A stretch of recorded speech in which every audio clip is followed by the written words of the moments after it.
I never thought the cruelest words I'd ever hear would come from my own daughter-in-law, spoken so casually over a plate of reheated lasagna. It was a damp evening in Boise. Rain had left tiny beads on the kitchen window, turning the outside world into a watery blur. Inside, the overhead light hummed faintly, giving everything a pale yellow cast that made our skin look tired. Tasha sat across from me at the small pine table. Her dark hair was pulled into one of those sleek ponytails that looked severe, like it might hurt to wear. She was fussing with her fork, pushing around the cheesy layers without taking a single bite. Next to her, Ethan scrolled through something on his phone, his brow furrowed. I was trying to make conversation, talking about how many people had come to Arthur's service last week. He would have liked that. Arthur loved company, even if it was mostly to tease them about their taste in football teams. Then Tasha looked up, eyes bright and cold all at once. Her voice was calm, almost gentle. Now that Arthur's gone, you should start packing up your things, Doris. Make it easy on yourself. And us. I thought maybe I hadn't heard right. Maybe the hum of the light, or the soft rattle of the old fridge, had twisted her words. Excuse me? Ethan still didn't look up. Just kept tapping his phone. Tasha sighed, like I was being unreasonable for needing clarification. This house is far too big for you alone. It's not practical. We've been thinking, it's time for you to move somewhere more manageable. She reached for her glass of iced tea, condensation dripping onto her wrist. Took a slow sip. Waited. I looked at my son. My Ethan. Same sandy hair, though it was thinning at the crown now. Same long lashes he got teased for in middle school. He finally set his phone down, but he couldn't quite meet my eyes. Mom, Tasha's right. It's not good for you to be here by yourself. I felt my chest tighten. My own fork clattered against the plate. 33 years Arthur and I spent in this house. We chose every squeaky floorboard, every stubborn window latch. We painted the porch 3 times together. Once a light blue I hated, but kept because he'd smiled so proud of it.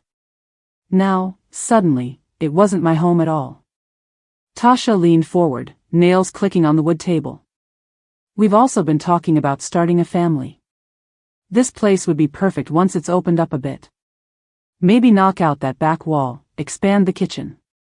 She smiled then, a small quick thing, as if she was discussing new throw pillows. Can you believe that? Here I was, still sleeping on Arthur's side of the bed just to feel closer to him, and she was picturing tearing down his workshop to make room for an island countertop. I tried to swallow. It scraped raw on the way down. When were you planning to tell me this? I asked, though my voice came out thin and shaky. Tasha's eyes danced to Ethan, then back to me. We figured, now's as good a time as any. You're still adjusting, we know. It's hard. But dragging it out will only make it worse. That was when Ethan finally looked straight at me. And that look broke something in me I didn't even realize was still intact. Because there was nothing there. No flicker of guilt, or sorrow, or even nostalgia for his childhood bedroom down the hall. Just a dull resolve. It's for the best, Mom. You'll see. Funny how people say that, isn't it? You'll see. As if someday I'd look back and be grateful they pushed me out of the only life I'd ever built. In that moment, I wondered, do we ever really know our children? Or do we just love them so blindly that we miss the parts of them that might one day undo us? I stood up because if I didn't, I thought I might stop breathing altogether. My knees felt fragile, like they might fold. I'll think about it. Tasha smiled, relieved. Ethan reached again for his phone. The conversation was over. Just like that. Upstairs, I closed our bedroom door behind me and leaned against it until my legs gave out. The scent of Arthur's aftershave still lingered on his pillow. I pressed my face there, hoping the smell would anchor me. But all it did was make the tears come harder. And that's where I stayed, on the floor of my own bedroom, trying to understand how love could shift so quietly into calculation. I wish I could tell you that was the worst of it. But really, it was only the beginning. I woke up the next morning with my head still heavy from crying, the skin beneath my eyes tender to the touch. The house was silent except for the steady hum of the old fridge and a faint drip from the kitchen faucet. I pulled on Arthur's flannel robe. It swallowed me up, the sleeves far too long, smelling faintly of cedar and bar soap. Downstairs, sunlight spilled through the lace curtains over the sink, landing on the worn linoleum floor that Arthur had sworn he'd replace someday. This house on the edge of Boise wasn't grand. It was a modest 1.5-story farmhouse, white siding now chipped, roof shingles darkened from decades of Idaho winters. Out front, the flower beds were filled with lavender and rosemary. Arthur loved that scent. Said it reminded him of our trip to Oregon's wine country when we were young and reckless and didn't think twice about spending an entire paycheck on a bed and breakfast with views of rolling purple fields.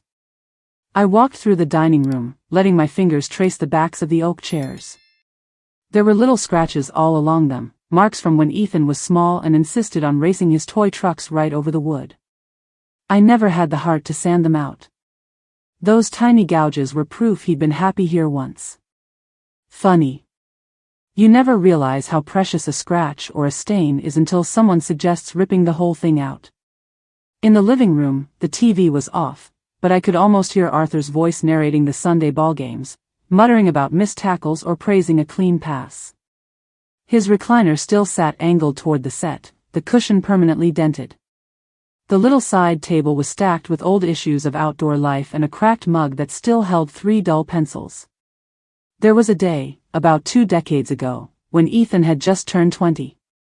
He came home from college for spring break, taller and leaner, hair longer than I would have liked.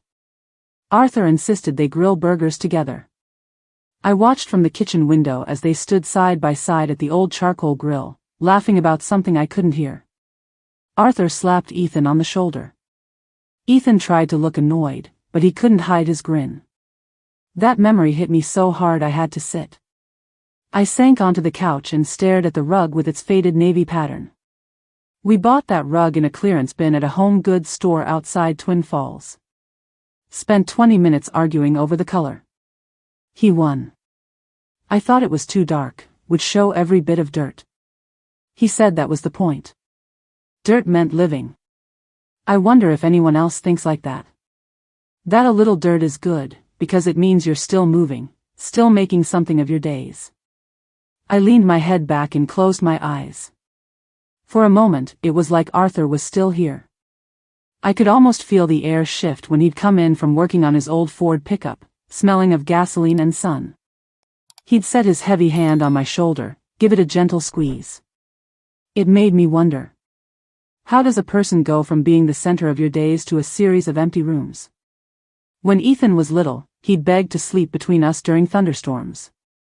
Arthur would grumble, but then he'd scoop Ethan right up, pat the mattress, and we'd all crowd together under the quilt my mother made us for our wedding. The thunder could crack right overhead and Ethan wouldn't flinch, tucked safe under Arthur's arm. Some nights now, the storms come back. I lie in bed, hear the rain battering the siding, and wish there was still someone's arm across my shoulders to make me feel small again, safe from whatever waited outside. That's what this house was. A shield. A history. Every chipped baseboard and sticking drawer was a reminder of something we survived together. And now Tasha and Ethan wanted to gut it. Tear out the very things that held our laughter, our arguments, our small victories. How do you explain to someone that a home isn't just a structure? That it's layered with decades of mornings making scrambled eggs in pajamas, evenings with the news murmuring low in the background, Arthur's rough hand catching mine under the table when he thought no one was watching.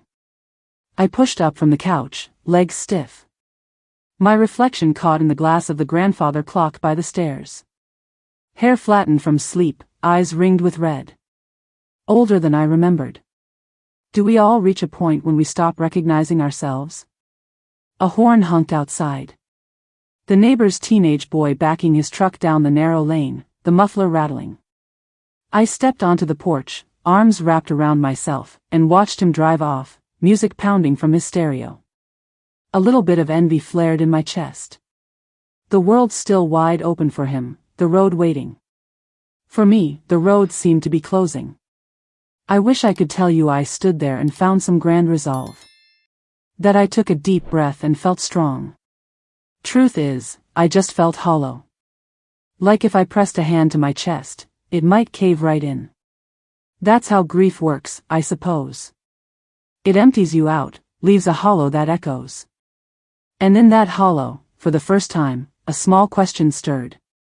What if this house, all its memories, all its years, wasn't enough to keep me tethered anymore? That thought terrified me more than anything Ethan or Tasha could say.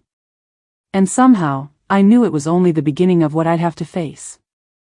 I can't remember the exact moment things began to crack between us. Maybe there wasn't a single break. Maybe it was more like hairline fractures spreading quietly over time, until one day the whole foundation simply gave way.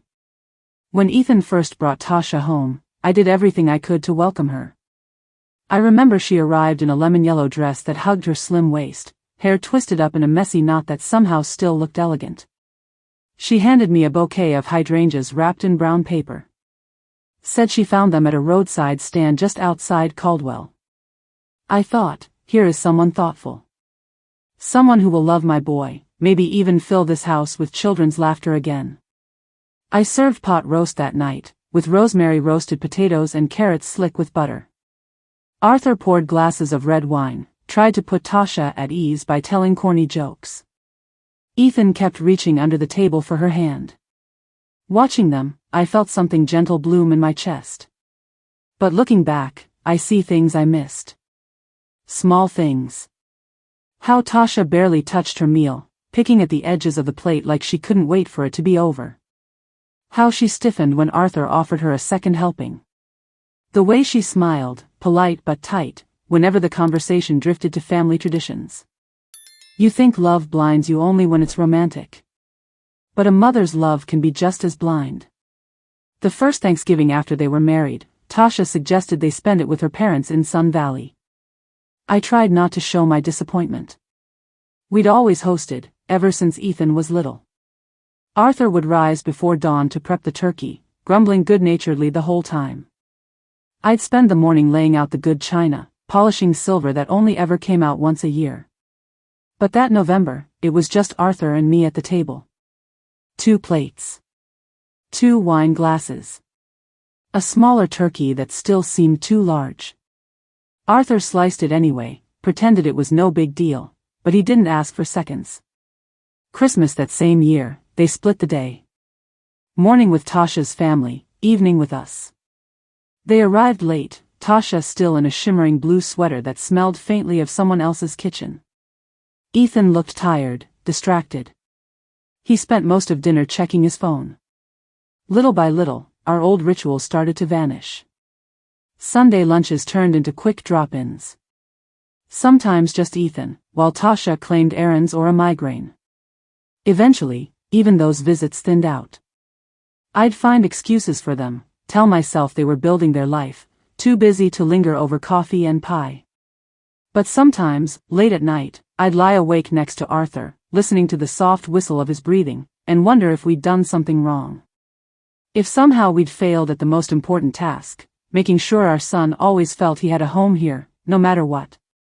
Arthur would have disagreed. He believed grown children needed to drift, to test themselves. He'd chuck me under the chin, smile with that gentle patience of his. Give them time, Doris. They'll find their way back. But Tasha made sure they never did. She started gently enough. Suggesting maybe Ethan didn't need to mow our lawn every other weekend. Said we should hire someone. Or that perhaps we didn't need to host Easter brunch anymore, since traveling back and forth was so hectic.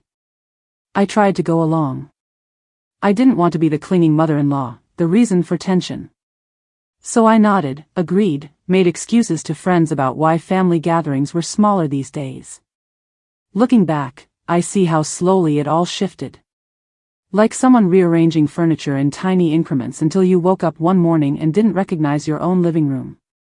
There was a Saturday about 3 years ago that still stings. I was making a lemon meringue pie, Tasha's favorite, or so I thought. I even piped little peaks on top, toasted them just so they were golden brown. Ethan texted that morning, said they couldn't come. Tasha had tickets to a new gallery exhibit in Spokane.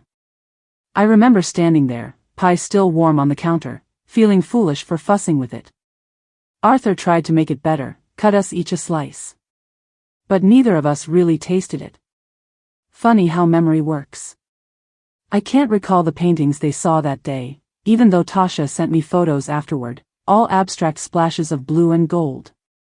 But I can still taste that pie. Sweet, sharp, a little gritty because I didn't stir the sugar long enough. And here's the thing. I don't even blame Tasha, not completely. She never wanted this house, or these traditions. I could see it in the way her eyes darted around my crowded kitchen, shelves stuffed with old cookbooks and Arthur's collection of novelty mugs. Maybe she wanted a life with new rules. One where Sunday brunches didn't matter, where holidays were traded off like negotiable contracts. But Ethan. He could have pushed back. Could have said, "This is my mother, my childhood home." Could have carved out time for us the way Arthur always insisted on seeing his own folks. Instead, he chose the smoother road. The one that asked less of him. And isn't that what so many people do? Opt for easy, even if it means letting ties fray, until they're too thin to hold anything at all. I stood in the living room that afternoon, ran my hands along the dented arm of Arthur's recliner, and wondered. At what point had I stopped being family, and started being an obligation? I didn't know then how sharply the answer would reveal itself. Or how soon. The night everything truly cracked open was supposed to be just another family dinner. I'd made chicken pot pie, Ethan's childhood favorite. The kind with a thick buttery crust that flakes everywhere, peas rolling onto the plate if you aren't careful. Tasha brought a small kale salad she barely touched. Said she was cutting back on carbs. The table felt oddly large, even though it seated only 4. Just me, Ethan, and Tasha now. Arthur's chair was conspicuously empty, pushed in neatly, a silent witness to how thin our little family had become. I tried to keep the conversation light. Asked Ethan how work was going at the auto shop. Commented on the lilacs starting to bloom outside the kitchen window. Their scent drifted in whenever the breeze picked up, a soft sweetness that made me think of simpler springs. But the mood stayed tight. Like we were all waiting for a bell to ring. Halfway through, I cleared my throat and tried again.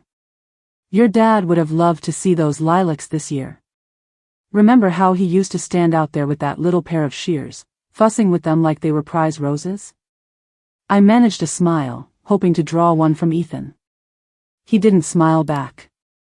Just nodded, busy cutting his chicken into neat, precise cubes. Tasha set down her fork and folded her hands. Her nails were painted a glossy mauve, tiny gold studs on each ring finger. Actually, Doris, that's kind of what we wanted to talk to you about tonight. My stomach tightened. I tried to read Ethan's face, but he kept his eyes on his plate.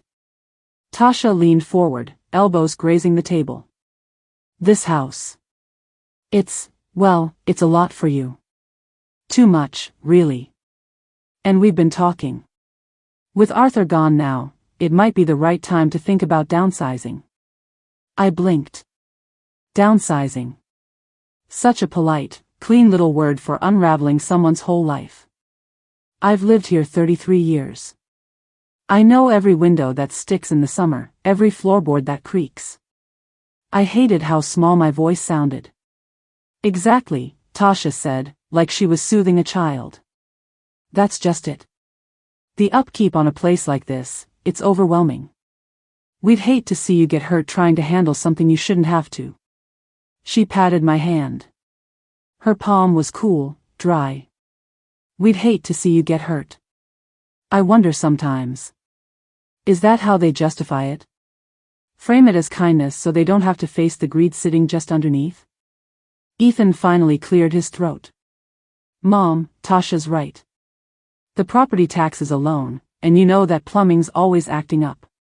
Honestly, it makes sense. He still couldn't look at me. So what are you saying? You want me to move out? I heard the little catch in my own voice. Hated it. Tasha shifted. Reached for her glass of sparkling water, swirling the ice.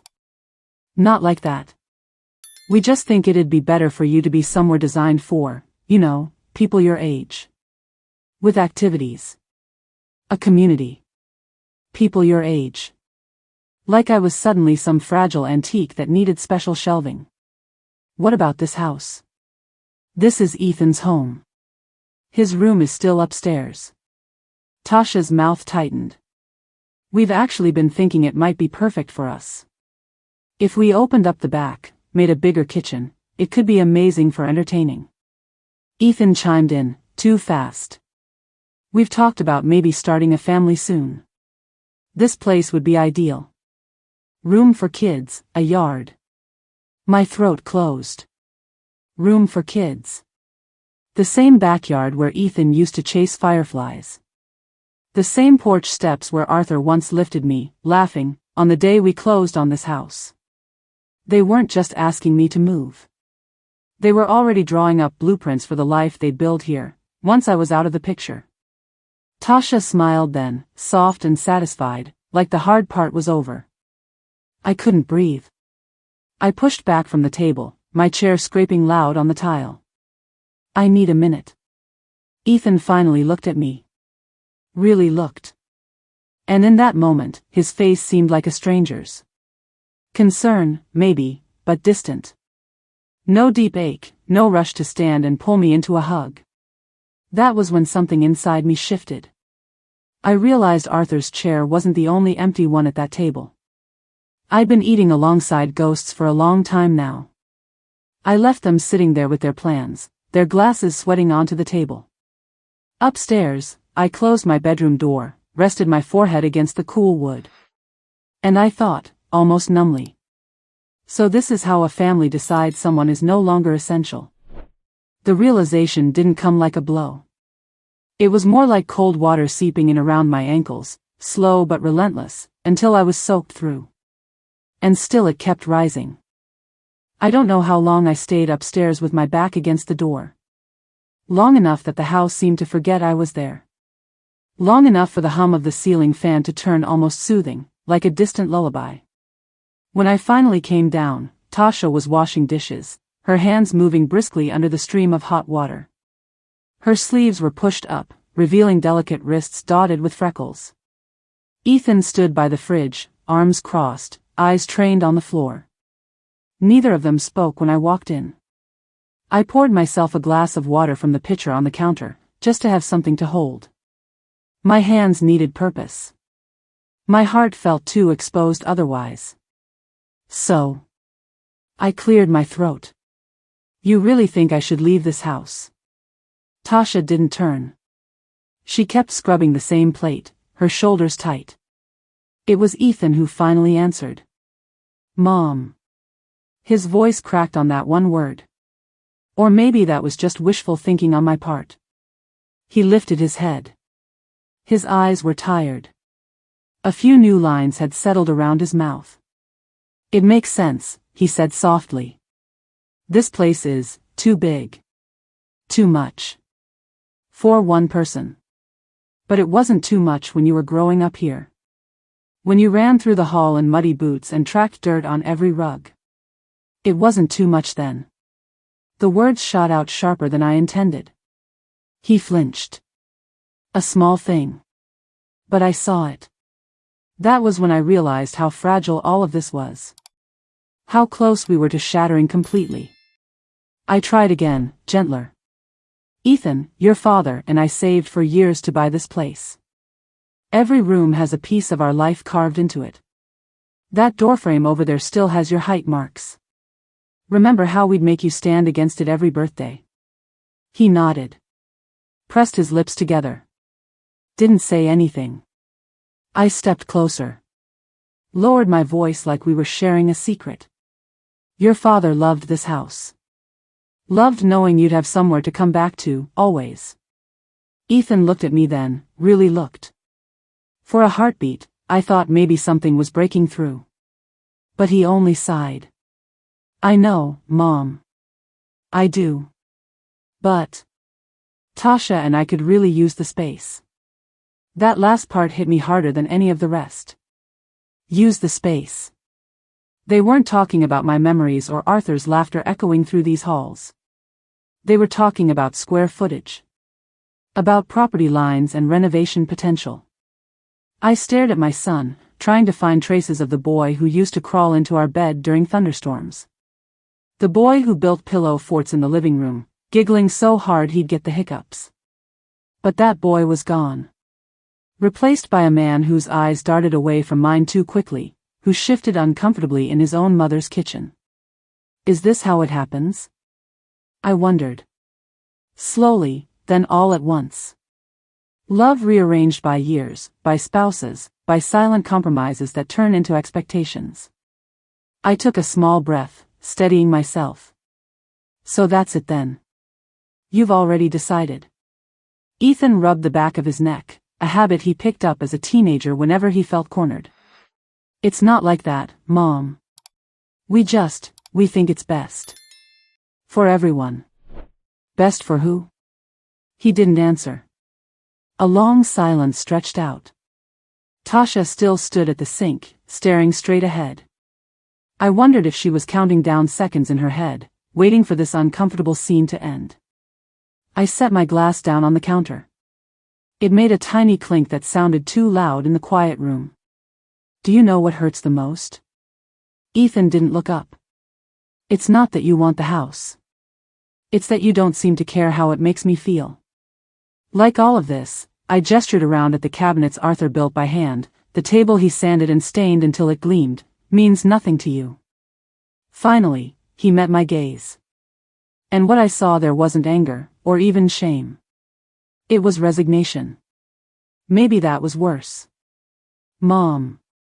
He let out a long breath. I do care. But we have to think about our future. There it was. Their future. I almost laughed. Almost. Because where did that leave me? I stood there, feeling the distance between us grow into something solid. Something that couldn't be stepped over with a hug or smoothed out by a kind word. In that moment, I realized just how alone I was. And you know what's strange? Even as my heart cracked, a small, hard part of me began to settle. Like the first cold snap before winter. It whispered, pay attention. Because this was no longer about just grief. It was about survival. And I had a sinking feeling it was only going to get harder from here.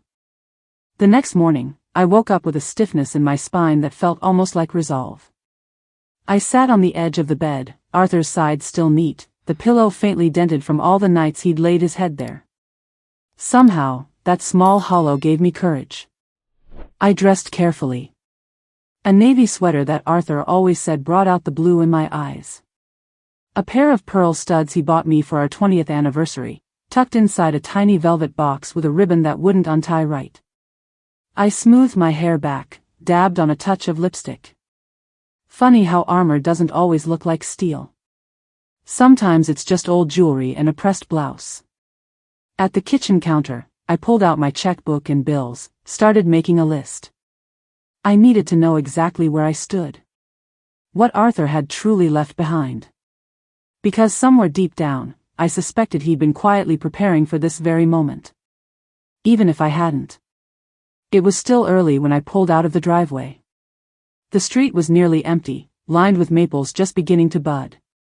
The sky was that pale silver it gets in spring, like it can't decide whether to brighten or stay gloomy. The drive into town took 20 minutes. I parked outside High Desert Credit Union, a low brick building with neatly trimmed hedges out front. A sign in the window advertised a summer savings program. Inside, the air was cool and smelled faintly of coffee and toner. A few people milled around, waiting to meet with tellers. Linda Shaw, the branch manager, came out to greet me. Her hair was cut into a tidy silver bob. She wore a burgundy scarf tied at her throat that made her look a little like a school principal. Doris, she said, reaching for my hand with both of hers. I was so sorry to hear about Arthur. He was always so polite, always asking about my little grandkids. I felt my eyes prickle. Thank you, Linda. That means a lot. She led me into her office. I settled into a chair across from her neat desk. A framed photo of 3 giggling children sat by the monitor. I tried not to stare. "So what can I help you with today?" I took a breath. Tried to keep my hands from twisting together in my lap. "I need to understand my finances." Arthur handled everything. I was happy to let him. But now, well, I need to know exactly what's there. Linda gave a sympathetic nod. "Of course. Let's pull everything up." She turned to her computer, fingers tapping briskly across the keys. I watched the light from the screen glow against her glasses. After a minute, she paused. Her brows lifted slightly. "Oh." My stomach dropped. "Oh. Is something wrong?" "Not wrong, exactly. Just, give me a second." She printed out a page, slid it across to me. It showed the balance on our joint checking. Enough to pay bills for a couple months. I exhaled. At least I wouldn't be panicking over groceries. Linda clicked again, then printed another sheet. A savings account in both our names. Significantly more. Enough to live on carefully for years. "He was always cautious," I murmured. "Liked knowing we had a cushion." "He certainly was," Linda agreed. Though she was still studying the screen, her lips pursed. "What is it?" "According to our records, you also have several accounts in your name only. 2 CDs. A small investment fund. And, well, this is interesting." She clicked again, printed out 3 more pages. "This trust account. It's been receiving steady deposits from a business account for years." "A trust?" My voice sounded foreign. Linda nodded. "Set the pages in front of me. Arthur set it up 5 years ago. You're the sole beneficiary. The way it's structured, you have full control of the assets." I just stared at the papers. The numbers blurred. Arthur never said a word about this. "Sometimes spouses don't," Linda said gently. "They think they're sparing you worry. Or maybe, ensuring you're protected." Protected. That word landed with a strange heaviness. Like a puzzle piece snapping into place. I thought back to little things. Arthur insisting on filing taxes alone. Telling me not to bother coming to meetings with the accountant because it was just dull paperwork. Always brushing off my casual questions with that crooked grin. "You let me handle it, Doris. You've got enough on your plate." I used to think he was being old-fashioned. Maybe even a little patronizing. Now I saw it differently. Maybe he'd known. Known that someday I might have to stand on my own, against people I never imagined I'd need to guard myself from. Linda reached across the desk, touched my wrist. "You're in a very secure position. I know it's a lot to take in right now. But financially, you're safe." Safe. I didn't feel safe. Not yet. But I felt anchored. Like I was gripping the edge of something solid after nearly drifting out to sea. When I left the bank, my purse was stuffed with account statements. I sat in my car in the parking lot, the engine still off, flipping through the papers over and over. There it was in black and white. Arthur had been building a net around me for years. Every small deposit, every carefully structured account. Preparing for the day he wouldn't be here to shield me himself. I pressed my hand to my chest. Closed my eyes. Do you think it's possible to fall in love with someone all over again after they're gone? Because in that parking lot, with the smell of fresh mulch from the flower beds outside, I did. And I knew, clear as the spring sky finally breaking through the clouds above me, that I wasn't going to let anyone, not even my own son, take from me what Arthur spent a lifetime making sure I would always have. It was the first real breath I'd taken in days. I didn't drive straight home after leaving the bank. I wasn't ready to face that quiet house with its half-empty closets and Arthur's boots still by the back door. Instead, I pulled into a small cafe off Main Street. A place called Red Hen. The windows were fogged a little from all the brewing coffee. Inside, the air smelled like cinnamon scones and roasted beans. I chose a corner table by the window. Ordered an herbal tea I barely tasted. My hands were too busy flipping through the stack of papers Linda had given me. Each line felt like a breadcrumb Arthur had left, leading me somewhere he must have hoped I'd eventually need to go. The trust account was there in clear type. Regular deposits. Transfers from a business account. Henderson Woodworks. That was Arthur's shop. The one I'd always thought he sold off 5 years ago when he claimed the headaches from managing crews were getting too much. I remember he came home that afternoon, smelling like sawdust, said he'd finalized everything. Then he grilled steaks on the back deck, humming under his breath, refusing to talk details. I was relieved then. Happy he'd freed himself from the long hours. But looking at these papers now, I realized he never actually let it go. I thought about little moments. The way he still took calls out on the porch, lowering his voice, telling me it was just Tom asking about fishing next weekend. How some evenings he'd sit at the kitchen table with a pen and scrap paper, muttering about totals, but when I peeked over his shoulder he'd flash that lopsided grin. Private. Just boring invoices. Go watch your show, Dory. I thought he just wanted to keep me from stressing. Now I wondered. Was he quietly building a fortress around me while I went on believing life was simple and safe? My tea had gone cold. I wrapped both hands around the mug anyway. Across the room, a young couple shared a sticky bun, their heads leaned close. They couldn't have been more than 22. Everything about them looked soft and hopeful. I wanted to warn them. About how quickly the ground could shift under your feet. About how sometimes the very people you trust to catch you might decide you were too heavy to carry. But then again, who would have ever convinced me? My phone buzzed on the table. A message from Ethan. Hey Mom. Tasha found a realtor we like. Would be good to start looking at dates for showing the house. Hope your day's going okay. I stared at the screen until it went dark. Then picked up my papers again. Arthur hadn't just been squirreling away money for emergencies. He'd systematically moved assets into structures that locked them to me. The trust was airtight. The business continued to pay into it. So while Ethan and Tasha were measuring the kitchen for new cabinets, they didn't even realize the ground they were standing on was legally out of reach. It hit me then. This wasn't just Arthur looking after me out of habit. This was Arthur seeing what I hadn't wanted to see. Maybe he noticed how Tasha's smile never reached her eyes when I offered leftovers to take home. How Ethan's visits grew shorter and more distracted. How they stopped bringing me small silly gifts like they used to. Maybe Arthur had understood long before I did that love sometimes grows conditional. That family ties fray under the weight of expectation. That realization sliced through me sharper than anything Ethan had said at dinner. Because it meant Arthur had spent his last years worried about what would happen to me after he was gone. Watching, planning, making sure I'd never be at anyone's mercy. I closed my eyes. Breathed slow.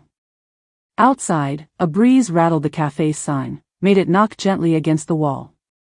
Someone at the next table laughed. Life kept moving. I didn't want to sit there and feel sorry for myself. Instead, I tried to let the weight of it all settle into something solid. Because somewhere under the grief was a truth I couldn't ignore.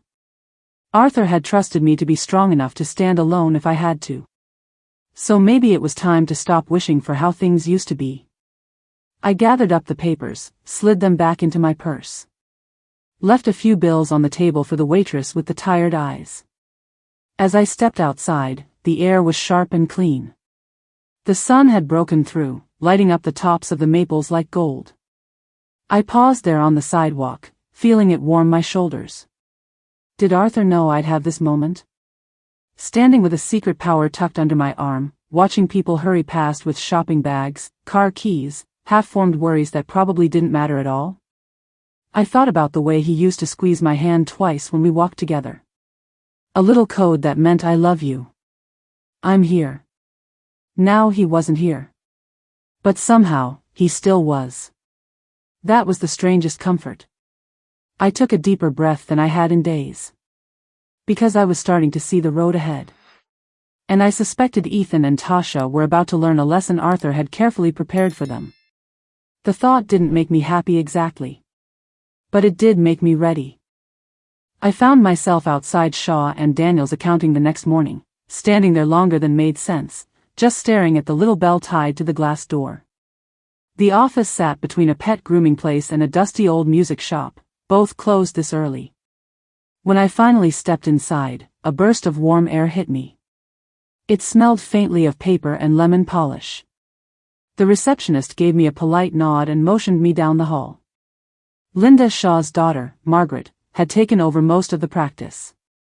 She was in her late 50s, with cropped gray hair that curled a bit at the ends. When she stood to greet me, she wore a simple teal cardigan that set off her kind brown eyes. "Doris," she said, giving my hand a gentle squeeze. "I'm so sorry for your loss. Your Arthur was a gem." Her words stirred something deep in me. Maybe it was hearing his name spoken so easily, like he might walk in any second. "Thank you." I lowered myself into the chair across from her desk. My purse felt heavy in my lap. I need to understand the business side of things. Arthur always said it was simpler if he handled it. I didn't question him. But now, I have to know what I'm actually looking at. Margaret nodded, turning to her computer. "Of course. Let's see what we can pull up." Her fingers moved deftly over the keyboard. I tried not to fidget. Outside the window, a young tree with white blossoms swayed. Tiny petals caught on the sill. So many years, I never worried about any of this. Arthur told me I didn't need to. And I believed him. Do you think that's foolish? To trust someone so completely that you never ask to see the books? Margaret's clicking slowed. She squinted at the screen. "That's odd." My heart thudded. "Odd how?" "It's not a problem, exactly." She clicked again, eyes scanning. "It's just Henderson Woodworks isn't listed as dissolved. Not in the way you'd think." I sat up straighter. "But Arthur sold it. He told me he got rid of it 5 years ago." Margaret turned the monitor slightly, though it was still mostly for her own reference. "Technically, he didn't sell it. He transferred ownership of the business assets into a trust. You're listed as the primary beneficiary." I blinked. "I own the business. The trust owns it. But you own the trust." She smiled gently. "So yes, effectively, it's yours." My mouth went dry. Margaret printed off a few pages, laid them neatly before me. "Your husband was very deliberate about this. After he set up the trust, the business continued operating under a slightly different tax structure. It's actually been quite stable. Small residential contracts, some local cabinetry work. Managed by a gentleman named Mike Lewis." Mike. Of course. Mike had been Arthur's right hand since he was a 20-something kid learning how to sand dovetail joints. I remembered Arthur bragging about him at dinner, how Mike could coax the smoothest finish out of stubborn pine. So, the business never stopped. Margaret folded her hands. "No. It's been active this entire time. And from what I see, doing pretty well. Arthur set it up to deposit profits into the trust, ensuring you'd be financially secure." The office clock ticked. A small, clean sound. "He never told me." "Sometimes they don't." Her voice softened. "Sometimes they just want you to have peace of mind, without the burden of watching the gears turn."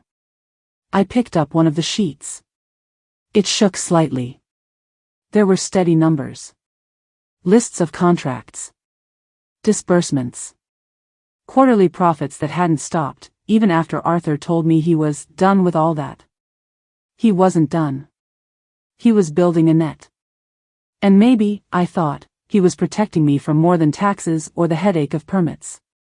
Maybe he was shielding me from having to see the cracks forming right under our feet. Margaret cleared her throat delicately. "There's more." Over the past few years, there have been several disbursements recorded as loans to Ethan. Structured formally, with interest, though I see consistent notes that repayments have been sporadic. My eyes darted to her. Loans? Yes.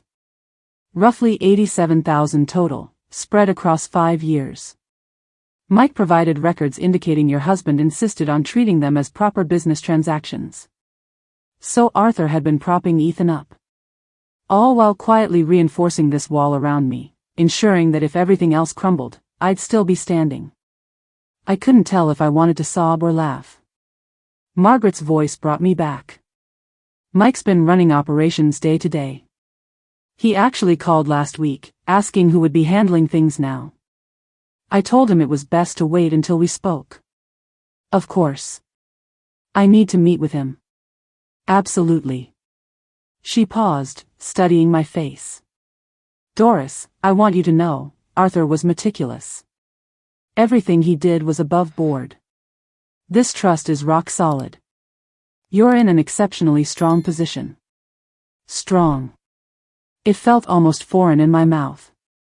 I gathered up the papers, feeling them bite into my palms. When I stepped back out onto the street, the sun was high, the sidewalks busy with people running errands, picking up dry cleaning, stopping for ice cream. Life went on. And now, so would I. But differently than before. Because Arthur hadn't just left me with memories. He'd left me with tools. With a fortress of sorts, carefully laid out in ledgers and contracts and trust deeds. Ethan and Tasha had no idea what was waiting for them.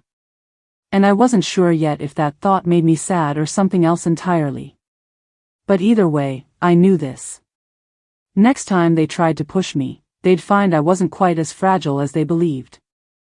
It was almost absurd how quickly life seemed to settle back into its usual rhythm. As if the dinner where they'd casually planned to uproot me had never happened. As if I hadn't just discovered that Arthur's quiet, methodical love still encircled me like a wall they couldn't see. A week later, Tasha and Ethan came by with a local contractor. A young man named Joel, who wore paint-splattered jeans and had a cheerful grin that didn't quite reach his eyes. He walked through the house carrying a tablet, tapping measurements into it while nodding at Tasha's rapid-fire suggestions. She moved through the rooms like a woman already redecorating in her head. Her hair was pulled back into a sleek ponytail, her lipstick a sharp coral that didn't suit her pale skin. She gestured at the dining room wall, talked about taking this whole thing out to open up the space. Joel hummed politely. Ethan trailed behind them, his hands shoved into his pockets, eyes on the floorboards. I stood by the archway that led into the living room, watching. I didn't bother to offer coffee or cookies. What would be the point? This wasn't a visit. It was a survey. Tasha didn't seem to notice my silence. She was too busy explaining how they could take out that outdated built-in and maybe do a whole new fireplace surround. Her voice rose and fell with easy excitement. Do you think it's strange? That watching someone pick apart your home with fresh plans feels almost like watching them size up your own body for alteration? Ethan lingered near the window where Arthur used to stand on Saturday mornings, mug in hand, watching squirrels skitter along the fence. I wondered if Ethan remembered that. If he could still see his father there in faded jeans, chuckling at the way those little gray bodies darted and leaped. Joel bent to inspect a floor vent. Said something about old ductwork, how replacing it might be smart long-term. Tasha agreed eagerly, nodding so fast her earrings flashed in the afternoon light. I almost wanted to laugh. They were so sure. So absolutely convinced this was already theirs to change and shape. In the kitchen, Tasha opened cabinet doors, wrinkling her nose at the squeaky hinges. "We definitely want to update all this," she told Ethan. "Maybe go with shaker fronts. Brighter hardware. Something less," she waved a hand vaguely, her bracelets clinking. "Less dated." I had spent countless mornings leaning against those same cabinets. Laughing with Arthur, cooking eggs that always turned rubbery if I got distracted by his stories. The thought of Tasha wiping them clean of our life made something coil tight in my chest. Ethan barely looked at me all afternoon. Once, when Joel asked about the attic insulation, he finally glanced my way. "Mom, you remember if Dad ever upgraded that?" I shook my head. It took effort to keep my face neutral. Not that I'd tell them the real truth even if I did. That Arthur and I had spent a whole weekend 30 years ago hauling rolls of itchy pink batting up there, laughing so hard when he fell through the rafters he nearly took out the hallway ceiling. Some memories weren't for them. The tour dragged on. Joel scribbled notes, snapped photos, promised estimates by the end of the week. Tasha practically floated beside him, chattering about color palettes and what kind of stone she wanted around the new fireplace. I leaned against the staircase banister, pressing my palm into the smooth wood. Trying to ground myself. You ever wonder how many times you can watch someone dismantle your world before it stops hurting? Because standing there, I realized it hadn't dulled at all. If anything, knowing what I now knew, about Arthur's trust, about the business, about how none of this was actually theirs to claim, made it sting sharper. Not because I feared losing the house anymore, but because it exposed something worse. They didn't care. Not really. It didn't matter to them that every creak in these floors held a story, or that Arthur's handprint was probably still faintly etched into the paint under the staircase from where he steadied himself after that hernia surgery. They only saw opportunity. When Joel finally left, Tasha's goodbye was breezy. She squeezed my shoulder like I was some friendly acquaintance, not the person who'd hosted her wedding shower right in this living room. "We'll keep you posted on what Joel comes back with," she said brightly. This could really be amazing for all of us. I managed a thin smile. Didn't trust myself to speak. After they were gone, the house seemed to inhale. The walls almost settled, relieved of their intrusion. I walked slowly into the kitchen. Ran my fingertips over the countertop that Arthur had sanded down himself one summer, determined to save money by refinishing instead of replacing. Then I opened the cabinet under the sink, where we used to keep a battered red toolbox. Arthur's handwriting still on a piece of masking tape across the lid. I traced it with one shaky finger. Tasha and Ethan might have plans.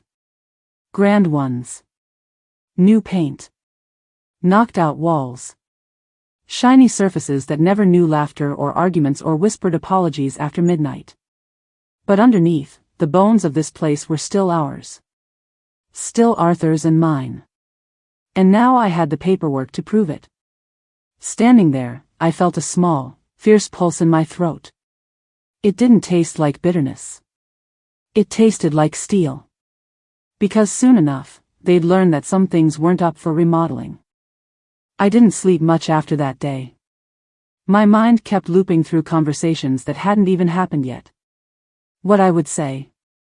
How they might look at me. The way Ethan's face might twist, confusion first, then that hard edge of disappointment. Isn't it strange how we worry more about letting down people who've already let us down? By morning, I decided I couldn't keep waiting for them to corner me. I needed answers.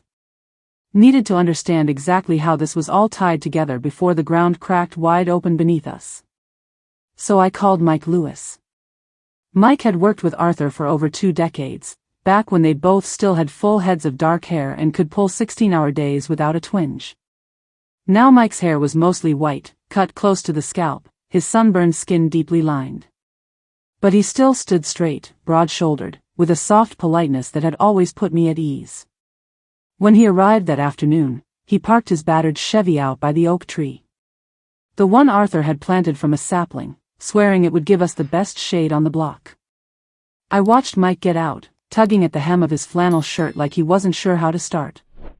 We settled at my kitchen table, 2 mugs of weak coffee steaming between us. I hadn't bothered to bake anything, which would have been unthinkable in the old days. But there was no sweetness left to offer. Mike kept glancing around, like he half expected Arthur to come strolling in from the garage, wiping his hands on a rag, telling them both to knock it off and let him handle it.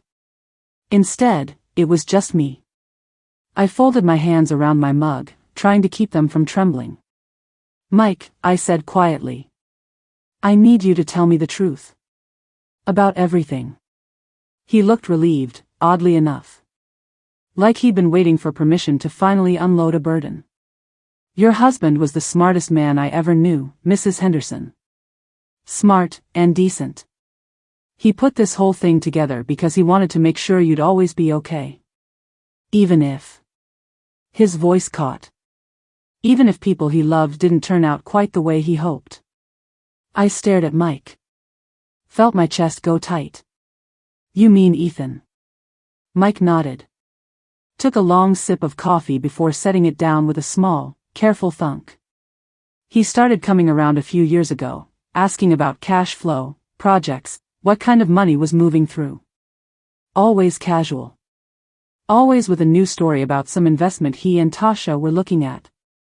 My throat went dry. Did Arthur know? Of course he did. Mike's eyes softened. He knew exactly what was happening. That's why he kept everything so separate. The business books, the trust. The formal loan agreements. I exhaled, long and shaky. So those weren't just friendly gifts. No, ma'am. Arthur loved Ethan, but he wasn't blind. He wanted to help, sure, but also protect what he'd built for you. That landed hard. It's a cruel sort of comfort, realizing your husband spent his final years not just loving you, but shielding you from your own child's recklessness. Mike cleared his throat, then slid a small folder across the table. I brought these for you. They're copies of every invoice, every payment Ethan's missed, every interest note. I kept them organized just like Arthur wanted. I ran my fingers over the edge of the folder. Thank you, Mike. He leaned back, studying me. I'll be honest.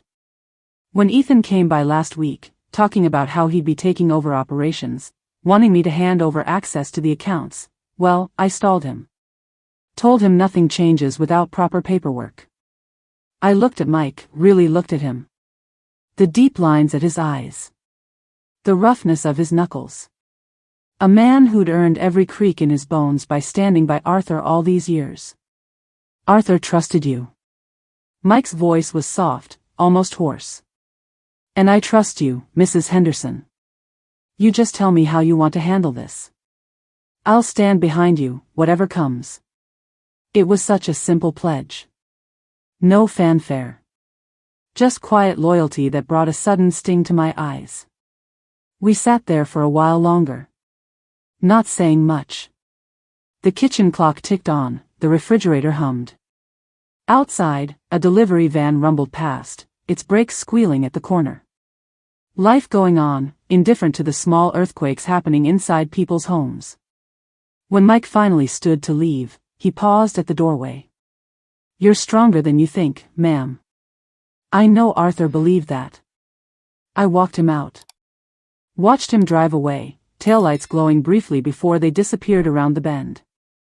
Then I stood alone on my porch, feeling the late afternoon sun slide over my shoulders, warm but not quite reaching my bones. Inside the house, the papers Mike left waited for me. Proof that love and caution had intertwined in Arthur's mind, building a quiet barricade around my future. It wasn't triumph I felt. Not even relief. It was a kind of calm. The hushed air right before a summer storm breaks. Because I knew the real reckoning hadn't even begun. It happened 3 mornings later. I was in the kitchen, cutting up strawberries for my cereal, the radio low in the background playing some old Bonnie Raitt tune. That's when I heard the car door slam. Then another. Voices, clipped and tense. I didn't even have to peek through the curtain. I knew. By the time Ethan and Tasha came up the walk, I'd already rinsed my hands and smoothed down my shirt. My heart pounded steady but not frantic. It almost surprised me how calm I was. Tasha knocked twice, sharper than needed. I opened the door before she could try a third. Morning, I said. My voice came out level. Tasha breezed past me without waiting, the scent of her expensive floral perfume trailing behind. Ethan followed, his shoulders hunched, his mouth set in a grim line. They settled themselves in the living room. Tasha perched on the edge of the love seat, knees crossed, her fingers drumming along the arm. Ethan stood near the fireplace, staring at the darkened screen of the TV like it might offer him an escape route. I sat across from them, hands folded in my lap. So, to what do I owe this visit? It was Tasha who jumped in first. Doris, we're a little confused. Joel called last night about scheduling the contractor walkthrough, and apparently there's been some kind of hold-up with the paperwork. She said this as if we were discussing a misplaced delivery, her eyebrows raised in polite concern. Ethan still wouldn't look at me directly. His gaze darted to the framed photo on the mantel. Arthur and me on a fishing trip in Montana, squinting at the sun, holding up a single modest trout. I took a slow breath. There's no hold-up. Things are simply more complicated than you've assumed. Tasha's smile tightened. Her foot started tapping. I'm not sure I understand. This is Ethan's family home. He's the heir. We're just trying to handle all this the best way for everyone. The best way for everyone. That phrase lodged somewhere under my ribs. I leaned back slightly, let my eyes rest on Ethan. Did you tell her about the trust? About the business? About your debts to it? The color drained from his face so quickly I almost felt sorry for him. Almost. Tasha's head whipped toward him. Her voice rose, thin and sharp. What is she talking about? Ethan rubbed a hand over his mouth. His wedding ring flashed in the morning light. Mom. Let's not make this more dramatic than it needs to be. I felt something inside me cool, settle. Arthur set things up very clearly. The trust owns Henderson Woodworks, and the trust provides for me. The house was tied into all of it when he refinanced last year. Every legal document reflects that. Tasha blinked rapidly. You refinanced? What does that even mean for us?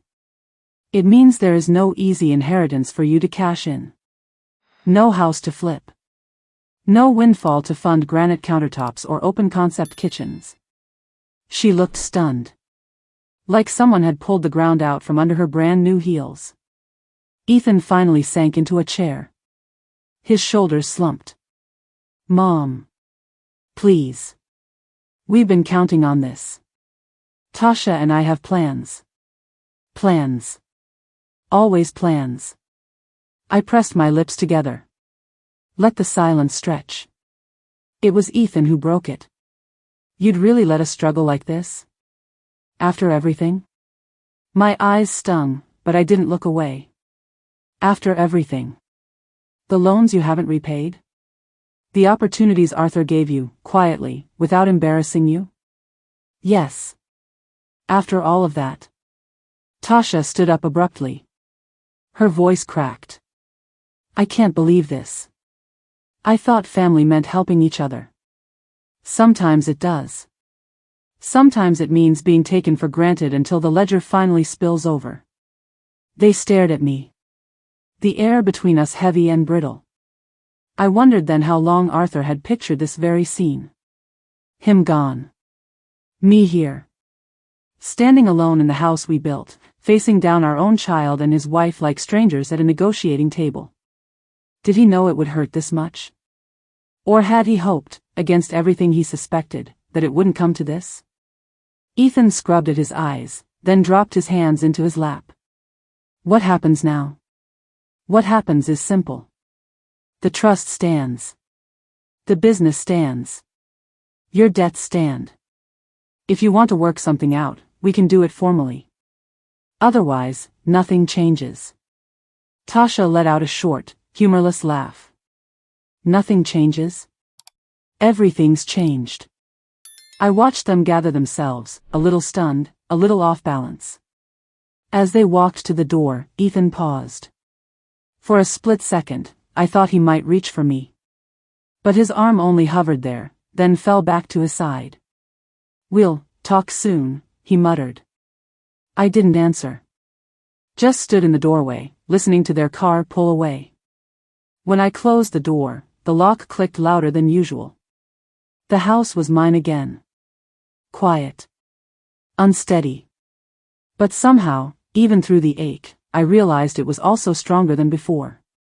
Because now, every wall knew where it stood. And so did I. It's been 6 months since that morning Ethan and Tasha left my porch looking stunned, as if the whole world had shifted under their feet. In truth, it had. But it shifted for me too. Most mornings now, I wake up with the sun spilling through new linen curtains I picked out myself. A pale green, soft and calm. Arthur would have teased me, said they'd show every smudge. I smile just thinking it. I start each day the same. Brew coffee. Open the kitchen window. Listen to the wind move through the oak leaves outside. The one Arthur planted, now taller than the roofline. Funny how different the house feels. It's quieter, yes. But the silence doesn't press on me the way it used to. It's become almost companionable. Sometimes I catch myself humming as I water the little succulents on the windowsill. As if some hidden well of ease has opened up. Mike stops by every Friday afternoon. We sit at the kitchen table, sorting through invoices and updates on new contracts for Henderson Woodworks. He tells me which customers still try to haggle. Which crews came through on time. How the old shop on Miller Street is getting a fresh coat of paint. The first few weeks, I felt like I was peeking into Arthur's private world, like an intruder. Now it feels different. Like I'm keeping a promise. A few days ago, Mike told me one of the bigger residential clients asked about bringing Ethan on as a sales consultant. I thought about it long after Mike left. Maybe that's how mending begins, not forced, not demanded. Just a small chance extended quietly, without expectations. Ethan still calls. Less often than I'd hoped, but more than I feared. His voice is careful, uncertain. As if he's learning all over again who I am. Last week, he and Tasha invited me to meet them at a cafe on Pine Avenue. It was awkward, stilted, filled with pauses. But it was something. When I walked away, I realized I wasn't angry anymore. Not the way I had been. Maybe that's grace. Letting hurt exist without needing to scrub it away. I've started volunteering one morning a week at the small library branch near downtown. The children's section is bright and chaotic, filled with beanbag chairs and tiny plastic tables. I shelve books, tidy up displays, sometimes read aloud when the usual volunteer can't make it. There's a little girl named Ruby who insists on sitting right by my knee, clutching her stuffed rabbit while I turn the pages. Her hair smells faintly of apple shampoo. I find I look forward to that softness all week. On Saturdays, I drive out to the edge of town, to a bakery that makes the best honey rolls I've ever tasted. I take a book, sit by the window, sip tea, watch people bustle by on their errands. Not long ago, I might have felt embarrassed to be there alone. Now it feels like a quiet sort of triumph. I order whatever I want. I linger as long as I please. Some evenings, I stand on the porch with a glass of chilled white wine, watching the sun slip behind the houses across the street. The neighborhood kids ride their bikes up and down, squealing, daring each other to jump the cracks in the sidewalk. I wonder sometimes if they'll remember these small brave feats when they're grown, or if the weight of life will make them forget how simple joy can be. That thought nudges me into another. How many years did I measure my worth by how easily I could be folded into someone else's plans? How often did I mistake being needed for being loved? Arthur's careful paperwork, those hidden protections, might have looked like secrecy to some. But I've come to see them as his last gift. A way of saying, you don't ever have to beg for your place. That truth sits steady in me now. The house still needs work. The gutters clog. The guest room window sticks. The garage has a patch of water damage I'll eventually have to address. But it's mine. Entirely. I decide what matters here.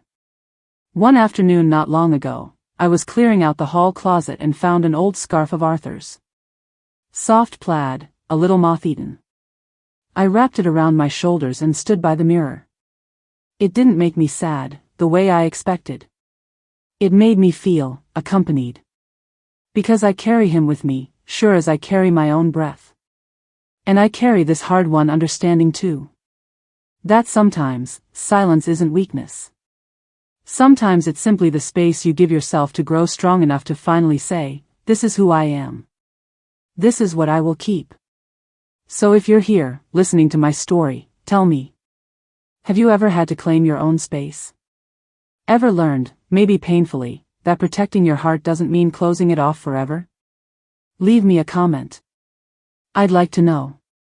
Because out here, with the evening air turning cool and the first porch light across the street flicking on, I've never felt more sure that this right here, is what peace actually looks like.